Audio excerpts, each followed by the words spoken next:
ഇന്നേ നമ്മുടെ ഉള്ള കാര്യങ്ങൾ വെച്ച് ഏറ്റവും നല്ലൊരു ഉച്ചയൂണ് തയ്യാറാക്കവേ. ചിക്കൻ എത്തോട്ട് നല്ല അടിപൊളി മസാല ചേർത്ത് നമ്മൾ ഫ്രിഡ്ജിലൊന്ന് സെറ്റാകാൻ വെച്ച്.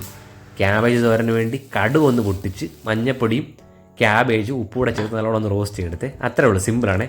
ഇത് നമ്മുടെ പച്ചമോരിന് വേണ്ടിയുള്ള നല്ല ചുമല മുളകും ഇഞ്ചിയും കൂടെ ഒന്ന് അരച്ചെടുത്ത് മോരിനകത്തോട്ട് ചേർത്ത് ഉപ്പിട്ട് കലക്കിയെടുത്ത്. ആ മുളക് അടിപൊളിയാണ്, വലിയ എരിയില്ല, നല്ലൊരു കളർ നൽകുകയും ചെയ്തു. സൂപ്പറായിരുന്നു കേട്ടോ. പച്ചമോര് എനിക്ക് ഏറ്റവും ഇഷ്ടപ്പെട്ട പച്ചമോരായിരുന്നേ. പിന്നെ നമ്മുടെ ചിക്കനകത്തോട്ട് നെയ്യിലൊഴിച്ചാണ് വറുത്തെടുക്കുന്നത്. അത് കൊള്ളാം, സൂപ്പറായിരുന്നു. അത് ഇഞ്ചിയും വെളുത്തുള്ളിയും പച്ചമുളക് കുരുമുളക് മഞ്ഞപ്പൊടി ഇച്ചിരി ഗരം മസാല അത്രേ ഉള്ളൂ.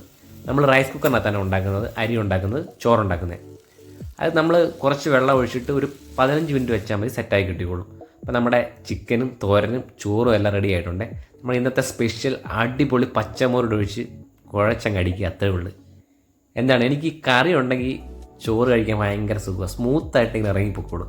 അതിൻ്റെ കൂടെ നമ്മുടെ തോരനും നമ്മുടെ സ്പെഷ്യൽ ചിക്കൻ ഫ്രൈയും അടിപൊളിയാണ് കേട്ടോ. എനിക്ക് മോരാണ് ഇന്ന് ഏറ്റവും കൂടുതൽ ഇഷ്ടപ്പെട്ടത്. സൂപ്പർ.